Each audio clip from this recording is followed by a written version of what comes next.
confiando en Dios. Y compartíamos que en lo que dice la segunda epístola a los Corintios, capítulo 15, versículo 3, en la cual dice que por mucho tiempo estuvo Israel sin el verdadero Dios, sin sacerdote que enseñara y por último sin ley. Sin ley. Ahora, en lo referente a una ley, hay muchas cosas que podemos hablar o compartir sobre ello. Y podemos titular esta última, que es estar una nación, una vida sin ley, es estar sin principios de vida. Por eso el título es Principios de Vida. Y leíamos, Segunda de Crónicas, esa fue la que iniciamos hace 2 domingos atrás. La de hoy es Deuteronomio 4, del 1 al 8, la cual estaremos desarrollando el último punto, de es una nación sin ley, pero tenemos principios de vida. Una ley debe ser principios de vida, unas normas, unos decretos, porque muchas veces en nuestra mente, cuando hablamos de ley, hablamos de restringir, de limitar, de prohibir.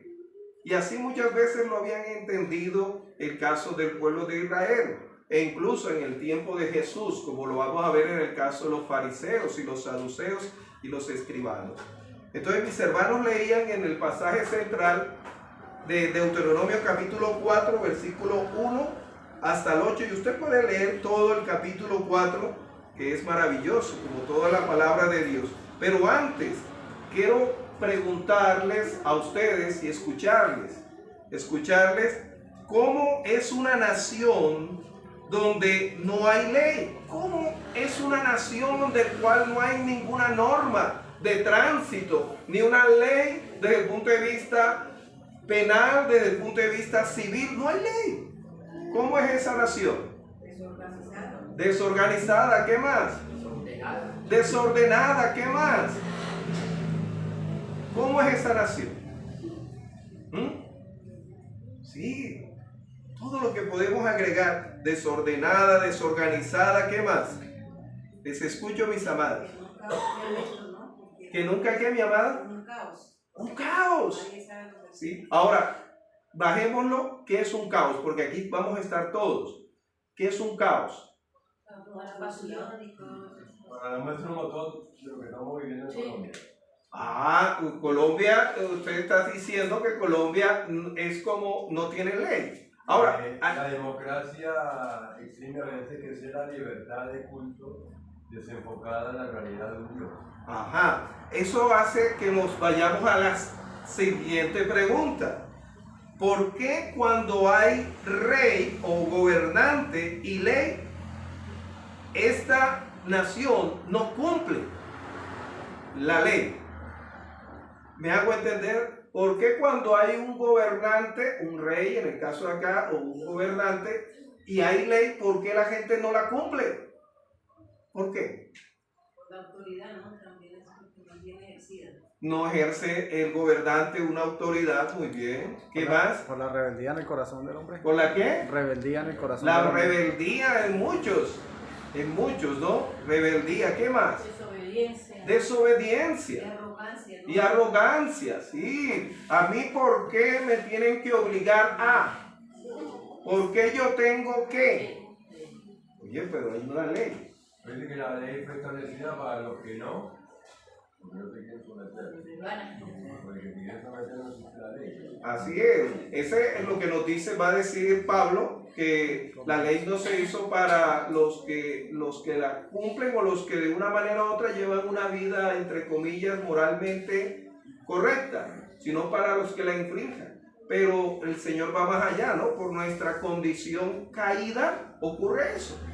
Nuestra condición caída ¿en qué? En pecado, nuestra naturaleza pecaminosa, ¿sí? Por eso la gente no cumple muchas veces las leyes o no respetan las autoridades. Y se acuerdan de que esto nos habla el libro de Jueces. Libro de Jueces, capítulo 17, versículo 6. que cada quien, que no había rey, no había ninguna, y todo aquel hacía lo que bien le parecía. Ahora, estamos hablando desde el punto de vista de una nación, pero la nación se conforma por familias. Pero antes por una sociedad, por una familia, la familia se conforma por individuos. Eso quiere decir que hay familias que no cumplen normas, no cumplen ley, no cumplen. Dime, mi amado. Dice, pero sabemos que la ley es buena si uno la usa legítimamente.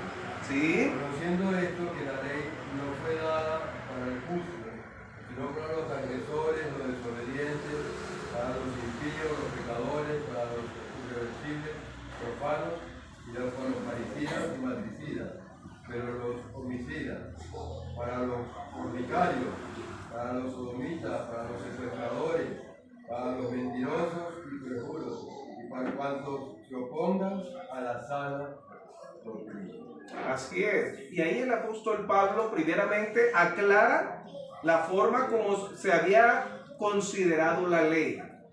¿Sí? Y aquí lo vamos a aclarar y lo vamos a profundizar. Cómo el ser humano entiende y el pueblo de Israel lo había entendido como castigo. La ley estaba para castigar y luego él va a decir que sí, la ley nos lleva al conocimiento del pecado, pero todos necesitamos que existan unos parámetros, unos límites. Ahora, el Señor quiere ir más allá porque Él no dio la ley solamente para restringirnos, no solamente para prohibirnos e incluso para castigar o corregir. ¿Sí? En ninguna manera solamente para ello. El castigo es como consecuencia, no porque la ley en sí misma sea castigo. Que eso es lo que quiere decir ahí el apóstol Pablo. ¿Sí? Si usted se porta bien, ¿por qué vamos a corregirlo?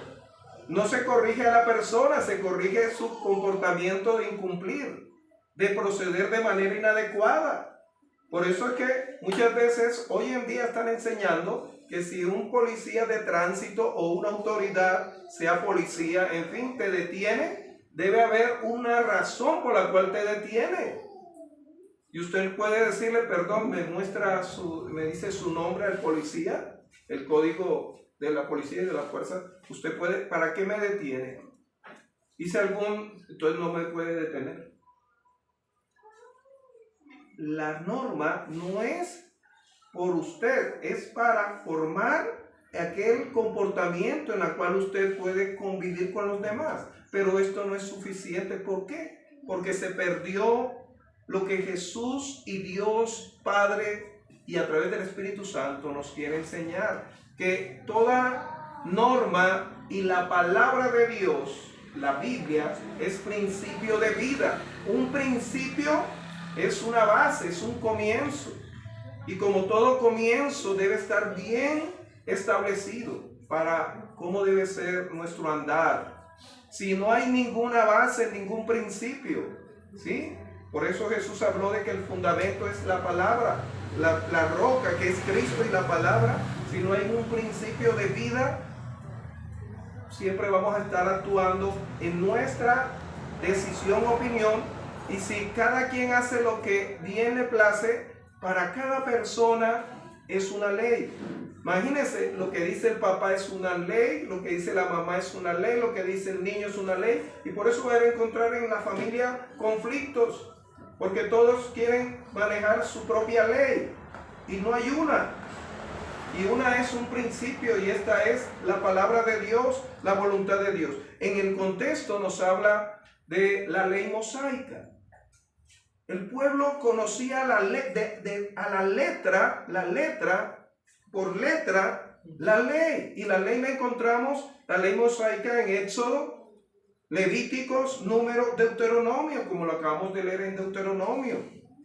¿Y en qué se basaba esa ley? No me quiero quedar en ella, sino en el principio de vida. Usted lee capítulo 6, capítulo 7, capítulo 5, capítulo 6, capítulo 7 de Mateo, que Jesús va a restablecer, porque Dios dio una norma como principio de vida.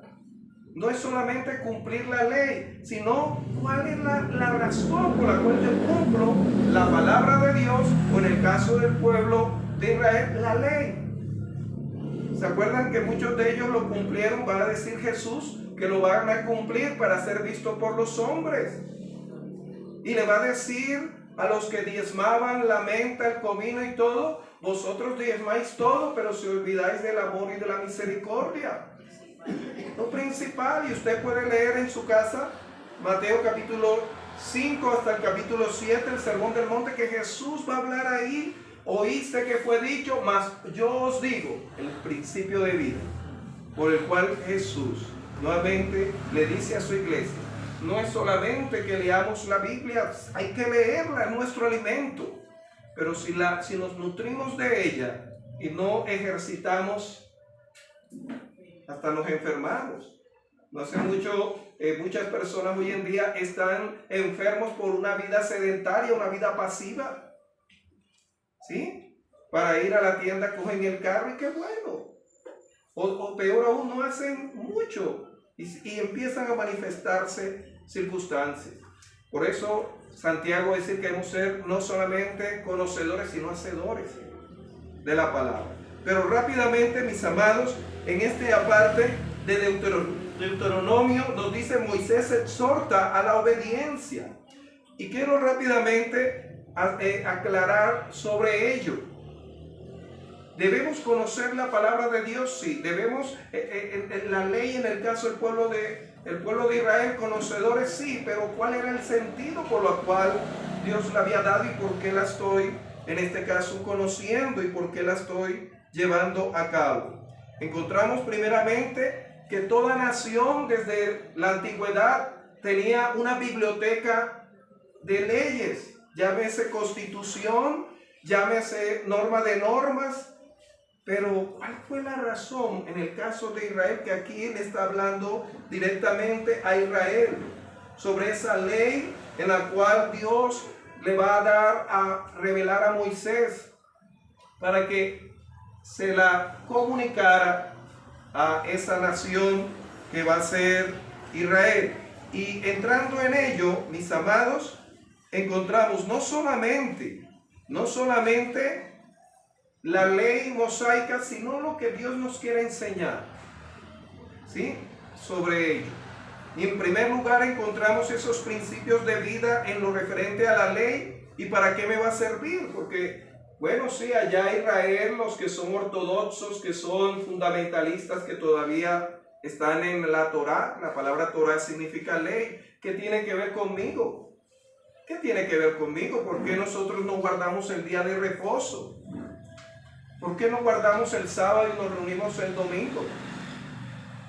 Se había perdido el significado y el sentido por el cual era ese reposo. Jesús más adelante va a decir en Mateo capítulo 11, versículos 28 y 29, venid a mí todos los que estáis trabajados y cargados, que yo os haré descansar. Él es el verdadero reposo. Luego en Hebreos nos va a decir que el pueblo de Israel buscaban ese reposo y no lo encontraron, porque ellos pensaban que era entrar a la tierra prometida y poseerla, pero no era que el descanso estaba en aquel que nos da ese descanso primeramente del pecado, en la cual Jesús va a decir: corramos, ¿sí?, despojémonos de todo peso de pecado y corramos con libertad.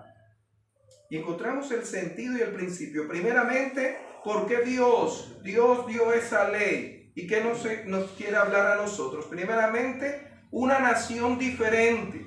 Una nación diferente, versículo 1 al 7 del capítulo 4 de Deuteronomio. Usted va a encontrar ahí una nación diferente. Y luego ahí mismo en Deuteronomio, capítulo 7, versículo 6, va a encontrar por qué. Porque no era por esa nación sea la mejor o la más poderosa, sino era por ser la más insignificante. Y dice ahí, en ese pasaje de Deuteronomio capítulo 7, versículo 6 al 11, pueblo santo para Jehová, escogido para ser un pueblo especial. Una nación, Israel, escogido entre todos. Una nación diferente. Oiga, escuche, En Deuteronomio 18 va a decir también algo tremendo, ¿sí? Cuando a veces uno quiere negociar ciertos fundamentos y Dios dice, los principios no se negocian. Negociar, ¿qué quiere decir?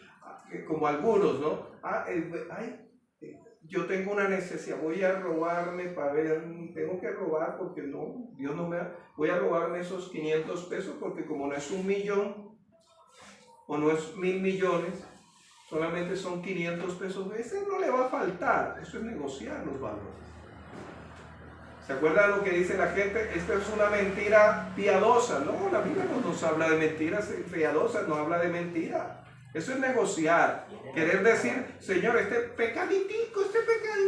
Y hay una religión que habla de pecados capitales, veniales. No, eso, el Señor no negocia eso. Mentira blanca tampoco. Tampoco. Mentira es mentira.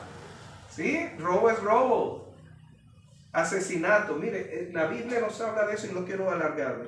Pero entonces, primeramente, un pueblo diferente. Y me acuerdo que a mí mi abuela me decía siempre eso cuando habían muchachitos jugando allá y decían palabras, y yo vengo de Barranquilla y vengo de una zona que sí, el pecado está en todas partes, pero se utiliza un lenguaje de alto calibre, de palabras soeces, palabras vulgares. Y mi abuela nos cogía cuando jugábamos con ellos, y cuando ellos ya se ponían a decir esas palabras vulgares, nos llamaba a mi hermano y a mí, nos sentaba y a mis hermanas, siéntense acá. Y nosotros quedamos así, abuela, pero si estamos, no, es que ustedes son diferentes. Ahora, no se quede diciéndole eso, porque Dios no se quedó diciendo que eran diferentes. Era porque son diferentes. Porque Dios quiere a alguien comprometido, santo, limpio, agradable ante Él, porque es un Dios santo. Un Dios santo. Y nuestra abuela no nos decía que somos diferentes porque ustedes son más inteligentes, no. Porque ustedes están recibiendo un mensaje y una formación para que más adelante amen a Dios si todavía usted no le está amando. Amen a Dios. Amen a Dios. Usted no puede, es que el orgullo, no te juntes con esa chusma. No. Era desde el punto de vista, es que Dios quiere que usted sea diferente, que usted no se contamine. Y vamos a encontrar que hizo el pueblo de Israel lo contrario. Sí, Dios los guardó y hizo lo contrario, se contaminó con la idolatría. Y lo vamos a encontrar en los pasajes siguientes, ¿no? Cuando este profeta va a ser arrendado por este rey de Moab para que maldiga, y Dios a lo que bendijo no lo maldice, porque él no es hombre para mentir ni hijo de hombre para arrepentirse. Y vemos lo que sucedió ahí, pero luego ellos encontraron la manera como podían hacer pecar, a través de las mujeres y matrimonio entre los de ese pueblo que quería que ese profeta maldijera, y que se contaminaron, y vemos eso. ¿De qué manera Dios te está diciendo, recuérdale a tu nieto, a tu hijo, a tu hija, que él no puede estar en un lugar participando de lo que hacen en ese lugar, porque ellos son algo consagrado, apartado? Y más si usted un día trajo a ese nieto, trajo a ese hijo, esa hija para presentarlo a Dios y dedicarlo. Y eso es delicado, mis amados, porque si usted lo entregó, Dios, lo que está en su mano, nadie se lo quita. Primeramente Dios le quita a esa persona para que el diablo no siga así, jugando como un juguete con ese hijo o ese nieto. Amados, si encontramos eso del pueblo de Israel, un pueblo diferente. Y luego encontramos en Deuteronomio capítulo 18, en la cual dice, mira que este pueblo en la cual vas a entrar es un pueblo que tiene agüeros, tiene sortilegios, tiene adivinación, y dice lo que les he compartido, mas a ti no te es permitido hacerlo. Sí, y uno a veces se incomoda, ¿no? Se incomoda. Pero esta persona hace esto y hace aquello y a lo otro, y vea y le va bien. ¿Sí? Pero Dios dice, a ti no te es permitido porque tú eres mi hija, tú eres mi hijo, tú eres apartado. ¿Para qué te va a servir entonces? Así como le sirvió a Israel, pero no cumplió. Si Dios te llama a la obediencia, si has nacido de nuevo, si eres parte de la familia de Dios, debes andar como Cristo anduvo. Debes vivir bajo los principios de Dios y no del mundo. ¿Y cuáles son los principios del mundo? que son pasajeros. El mundo pasa y sus deseos, pero el que está en Dios permanece. Mis amados, otro punto así rápidamente es la ley. La ley es lo que les decía, es ese compendio, esa biblioteca de normas. En el caso de la ley mosaica hay unos puntos bien claros que podemos entender. Primeramente, que no era solamente esa idea de castigo solamente. Es como cuando usted está criando un hijo o un nieto, en fin, y le dice, si haces esto, te pego. No, si haces esto, te vas a caer, vas a destruir tu vida, vas a dañar. No solamente porque sea por castigo o punitivo, es porque estamos formando, y Dios quería formar un pueblo apartado. Y encontramos lo siguiente: primero, que en esa ley la gente era más importante que la propiedad. Imagínense que los bienes materiales, las personas eran más importantes. Va a encontrar usted la ley del jubileo, en la cual se daba libertad a los esclavos, en la cual se perdonaban las deudas y los bienes se volvían a recuperar. Hoy en día, ¿cuántas personas se matan por una herencia? ¿Cuántas personas se dividen por un vehículo, por herencias? Y se estanca ese proceso por darle más importancia a la propiedad que a las personas. Y usted puede encontrar bastantes pasajes sobre ello. Otro tema sobre la ley mosaica: no existía un sistema de clases sociales. No existía.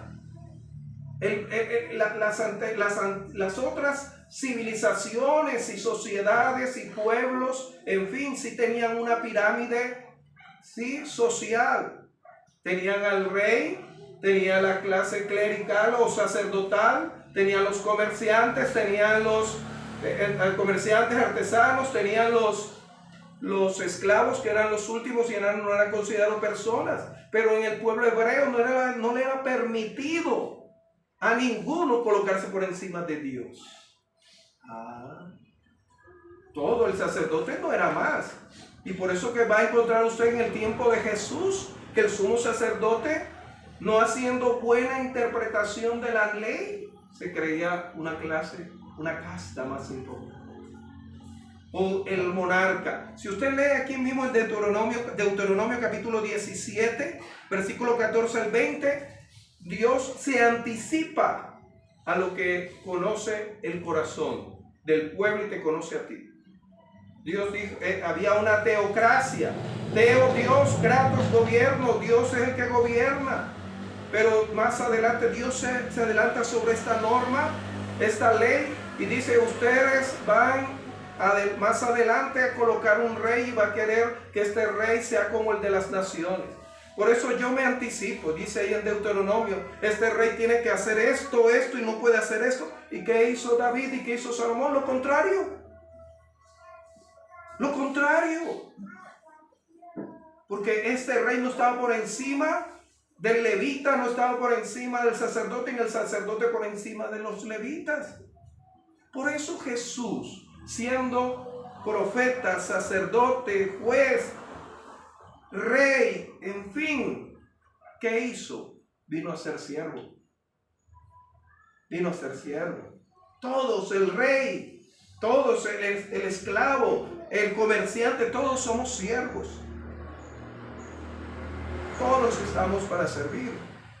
¿Y qué va a ocurrir? El pueblo no va a hacer esto de entender ese principio de vida. Y por eso vemos gobiernos dictatoriales, gobiernos que se anclan en el poder, líderes cristianos que se prolongan en el cargo y colocan el nombre de la obra como si fuese de ellos. No, es servir. No solamente, ¿para qué me va a servir esto? Bueno, imagínense si aquí tuviéramos nuestros gobernantes y ellos van a utilizar la frase, somos servidores públicos. Pero cuando están en elecciones. Pero luego no son servidores. No son servidores. Y vemos en nuestro hogar, desde el padre y el hijo, todos estamos para servir, todos estamos para lavar un plato, todos estamos para ayudar. Avancemos, mis amados. Encontramos también que esa idea de que la ley es solamente para castigar. ¿Y qué hace? ¿Qué conlleva eso? A una sociedad que oculta los delitos, que perdona al malo, y no confiesa. Dios no solamente nos enseña que somos pecadores, sino que nos enseña a confesar para ser perdonados y restaurados. La Biblia dice en Proverbios, en la cual Dios nos habla, en Proverbios capítulo 28, versículos 13 y 14, que el que encubre su pecado no prosperará, mas el que lo confiesa y se aparta alcanza misericordia. Es un proceso. Si usted lo encubre, esta nación ha encubierto muchos delitos, muchos pecados. ¿Cómo va a prosperar? Muchos hogares ocultan pecados. ¿Cómo van a prosperar? Muchas congregaciones esconden pecados, idolatrando a su líder. ¿Cómo va a prosperar? Ahora, cuando hablamos de prosperar, puede ser que pueden tener tremendos templos, pero espiritualmente arruinados. Encontramos, mis amados, que no solamente una norma es para castigar, es para formar. Ahora, encontramos que cuando habla aquí que el castigo se adelantaba de manera proporcional, no solamente castigo, es decir, no, acuérdense que muchas veces incurrimos en errores como padres y también como seres para aplicar una norma. Entonces, si este se portó mal, le pegaba al que se portó mal, pero también al otro para que el otro también aprendiera. Vaya y venga. Pues Dios no hizo esa ley así. Esa ley era proporcional. Hoy en día quieren tomar eso, pero no la aplican. Proporcional, ¿qué quiere decir? Que no todos eran lapidados, como a veces ustedes, no todos ahí vamos a lanzarle piedras. No. Habían azotes. Había también en la cual los retenían en libertad, su libertad. Las demás naciones y todos, acuérdense, ¿sí? De Nabucodonosor, el que lanzara al horno de fuego. Era igualito para todos. Las demás naciones eran así. Pero Dios, que ama su creación, que ama a sus criaturas, Él conoce. Acuérdense lo que estamos entendiendo, que hoy en día el que se roba una cajita de Maggi, eso hasta lo presentan y lo golpean y todo eso. Pero el que se roba millones y millones, ahorita sale rápido. Pues Dios no es así. Dios no toma por inocente, pero también es proporcional. Hay gente que delinquen algunas veces no para justificar el delito, pero en algunas circunstancias en las cuales es apremiante. Y Dios que conoce dice, esta persona lo hizo por esto, entonces no, el castigo va a ser este. No va a ser cortarle la mano, porque es formar. Y volvemos, no se castiga a la persona, sino el comportamiento de no cumplir la norma. Y muchas veces castigamos por temor. En China la ley se aplica por temor. Imagínese, administre todo una nación tan grande en población. Es como cuando usted tiene bastantes hijos. Tiene que ser mano dura, porque si le concede a uno, es condescendiente con uno, tiene que ser con todos. Y ahí peor aún, ¿no? A todos siempre le dice sí. ¿Sí? No, tiene que ser firme, mano firme, pero esto no quiere decir mano firme, pero con injusticia, en ninguna manera. Dios conoce el corazón, entonces por eso usted llega a hablar para el hijo, ¿por qué lo hiciste? Ya no solamente lo hiciste hoy, sino que lo veniste haciendo varias veces. Eso quiere decir que no solamente lo has hecho porque esa vez, ay papi, se me chispoteó. No, chispoteó lo que te quedó gustando y lo estás haciendo ya para hacer daño. ¿Sí? Ay papi, mira mami, mira que encontré, dime mijita, dime mijito, mira mami lo que me encontré. ¿Te encontraste eso? ¿Y dónde te lo encontraste? Vamos a ir, ¿dónde te encontraste eso? Ay, mami, es que vi que mi compañerito tenía esos carritos o esa muñequita y me la traje. Ah, eso se llama robar. A ver, vamos y la devolvemos. Y el siguiente día otra vez. Ah, pero ¿qué pasó ahí? Ahí sí ya no hay que llamarle la atención con palabras. Ni tampoco llevarlo allá, vea, mi niño, mi niña sin querer. No, ahí hay que corregir ya otra forma. De otra manera, eso es lo que el Señor nos enseña. También castigo es proporcional. Proporcional. A ver, para aquel que ya conoce la advertencia y la incumple, y aquel que no la conocía y la incumple, usted le va a castigar igual. Les escucho. Si usted le dijo a ese hijo que no debía tomar lo que no es de él o de ella, y lo toma, usted le corrige, pero si ese usted nunca le había enseñado que no debe tomar lo que no es de él, ¿por qué lo va a castigar? Si nunca le enseñó. Nunca le enseñó eso. No lo va a entender, ¿no? Nunca lo va a entender, y usted debe aún así enseñarle y explicarle por qué no. Porque las cosas que no son se cuidan, se respetan. Avancemos. Esta norma también hablaba de la parte sexual. Imagínense de no ver la desnudez, y hoy vemos la pornografía aprobada y avalada en la publicidad televisiva, en las redes sociales, en la cual erotizamos a nuestros hijos y nuestras hijas también. Habla de las leyes desde el punto de vista del matrimonio, habla desde el punto de vista, no quiero entrar plenamente, entra también en el tema del pobre, cómo tratar esas leyes al pobre y al débil. En la antigüedad, ser pobre y ser débil era una maldición. Acuérdese del Imperio Romano, acuérdese de estos pueblos. Eso era una maldición, ser débil o enfermizo, eso era una maldición. El ser una viuda, eso era una maldición. El ser estéril es una maldición. Pero allí nos habla de leyes con principios de vida, de restauración, de consuelo, de respuesta. Pregúntele a Ana, la mamá de Samuel. ¿Sí? Pregúntele al ciego de nacimiento, Juan capítulo 9. Que los discípulos, siguiendo esa norma, ¿quién pecó? ¿Él o sus padres? Y Jesús va a decir, ninguno pecó. Es para que la gloria de Dios sea manifestada. Y vemos eso, y van a haber leyes para los pobres, en la cual no se le podía cobrar intereses. Hoy vemos la usura y ley de usura, que empobrece y saquean bolsillos de muchas personas. Ahora, ¿qué nos quería enseñar Dios? Y también cuando había la gran cosecha, ¿no? Que no tenías tú que sacudir ese árbol, sino dejarle a los huérfanos, a las viudas y a los necesitados. Y vamos a encontrar muchas sobre ella. Y luego más adelante, en la epístola, primera epístola del Evangelio de Juan, va a hablar de la hospitalidad. Y es donde va a surgir los hospitales. Eso no surgió de la mente de un inconverso, surgió de la iglesia. Los hospitales, las escuelas surgieron de la iglesia.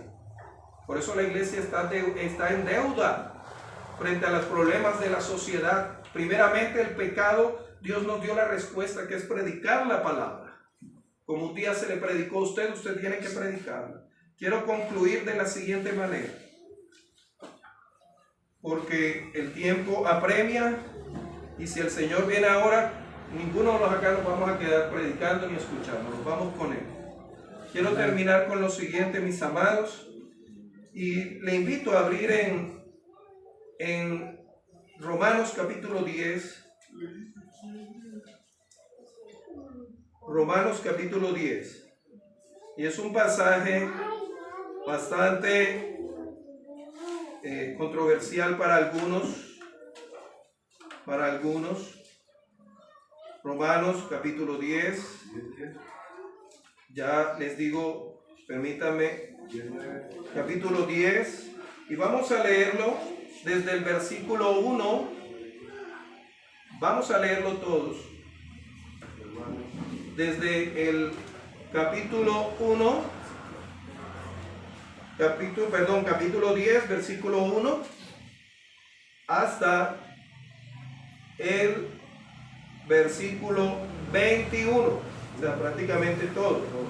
Vamos a leerlo una sola voz, al unísono, dice así la maravillosa palabra de Dios. ¿Para qué me va a servir esto que el Señor nos ha estado hablando? Dice a una sola voz: hermanos, ciertamente el anhelo de mi corazón y mi oración a Dios por Israel es para salvación, porque yo les doy testimonio de que tienen celo de Dios, pero no conforme a ciencia, porque ignorando la justicia de Dios y procurando establecer la suya propia, no se han sujetado a la justicia de Dios, porque el fin, escuche, de la ley es Cristo, para justicia de todo aquel que cree, porque de la justicia que es por la ley, Moisés escribe así: el hombre que haga estas cosas vivirá por ellas. Pero la justicia que es por la fe dice así: no digas en tu corazón quién subirá al cielo, esto es para traer abajo a Cristo, o quién descenderá al abismo, esto es para hacer subir a Cristo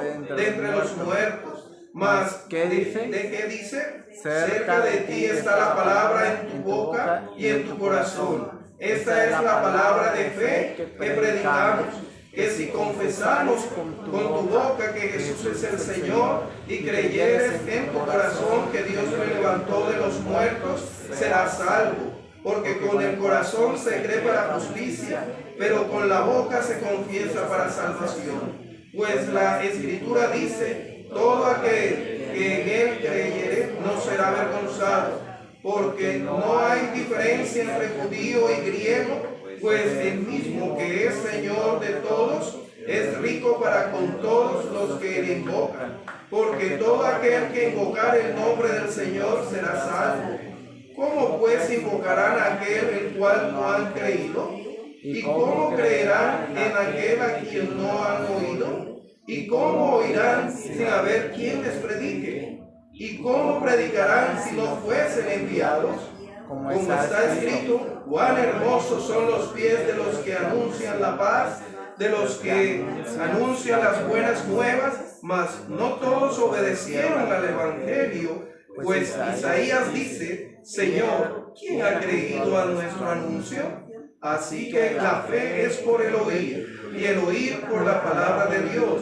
Pero digo, no han oído, antes bien, por toda la tierra ha salido la voz de ellos, y a los confines de la tierra sus palabras. Y también digo, ¿no han conocido esto Israel? Primeramente Moisés dice: yo os provocaré a celo con un pueblo que no es pueblo, con pueblo insensato os provocaré a ira. Isaías dice resueltamente: fui hallado de los que no me buscaban, me manifesté a los que no me preguntaban por mí.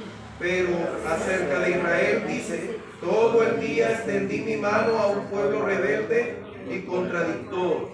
Amados, frente a esto, sentido de vida no es solamente conocer una norma que ocurrió con Israel, no es solamente conocer que eres salvo, saber que eres salvo, sino que aquel que confiesa que Jesús es el Salvador, aquel que lleva una vida en la cual Cristo es aquel que moldea nuestra vida, ¿sí?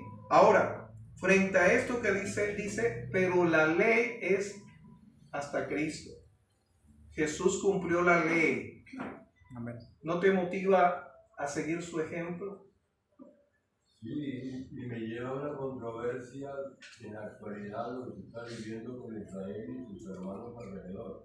Y si bien fue el pueblo de Israel nombrado por Dios y querido, en estos momentos Israel está en la olla como se está haciendo. Externamente, como dice, un pueblo rebelde y contradictorio, y se lo está mostrando a más de uno que no lo quiere aceptar de esa forma. Pero como se han alejado realmente de Cristo, de Dios. Sí, bien has dicho, bien se han alejado, ¿no? Y en el tiempo de Jesús. Pero mira que la respuesta la encontramos en la palabra en la cual nos dice en el capítulo 9 de Romanos, elección de Israel. Ahí no dice elección del Estado de Israel. Hay dos diferencias. Una cosa es el Estado de Israel como país, ¿sí? Contradictorio y país que se ha alejado y que siempre estuvo ahí. Y luego va a hablar ahí de un remanente. De un remanente. Siempre Dios ha hablado de un remanente. El arca no fue cerrada hasta que Noé y su familia entraron. Luego encontramos el caso de Lot y sus dos hijas, ¿no? Porque la mujer miró atrás. No fue destruida la nación, envió fuego y azufre hasta que salieron. En este momento, si los cielos son abiertos y Jesús nos dice, iglesia, ven y sube. Usted, si ha creído y es salvo y es salva, vamos a estar con Él. Amén. Y créame que muchas iglesias quedarán llenas. Pero si usted pertenece a aquel el cual es parte de la iglesia redimida, mire que no dije denominación, porque aquí no nos habla de bautistas ni presbiterianos. Si usted hace, estará con Cristo. Y espero que todos estemos ahí. Siempre va a hablar así, Pedro. Y vamos a encontrar también en los otros pasajes de cómo va a ser la salvación para los gentiles. ¿Sí? Eso no quiere decir que esa promesa era para todos. Judas no fue salvo. Oh, pastor, no voy a entrar en eso. Pero por eso Pablo empieza en Romanos, leíamos 10, ¿no? Que mi oración, y que usted está orando por su familia en conversa, yo también. Pero si en este momento ellos persisten en esa vida, no te vistas que no vas. Amén. Amén. Poderoso Dios, aquí estamos. Gracias. Gracias porque tu palabra es miel para nuestra vida. Gracias porque tú no diste la ley para castigar, sino para mostrarnos el sentido de vida. ¿Cuánto nos falta cumplir la ley de Cristo, que es llevar una vida de obediencia al Padre? Y por eso vemos los conflictos, los envidias, los resentimientos, las amarguras. Por eso vemos los robos, las violencias. Señor, de que nadie quiere respetar normas, nadie quiere respetar leyes, porque no entiende por qué tú las diste, no para limitar solamente, restringir o prohibir, sino para darnos un sentido de vida. Si yo encuentro ese sentido de vida y el otro encuentra ese sentido de vida, vamos a ver una mejor convivencia en el hogar, una mejor relación entre nuestros vecinos. Ayúdanos, Padre Santo, a través de tu Santo Espíritu, Señor. Por Cristo Jesús te lo rogamos, ahora y siempre. Amén. Amén. Que Dios les continúe bendiciendo, mis amados. Amén.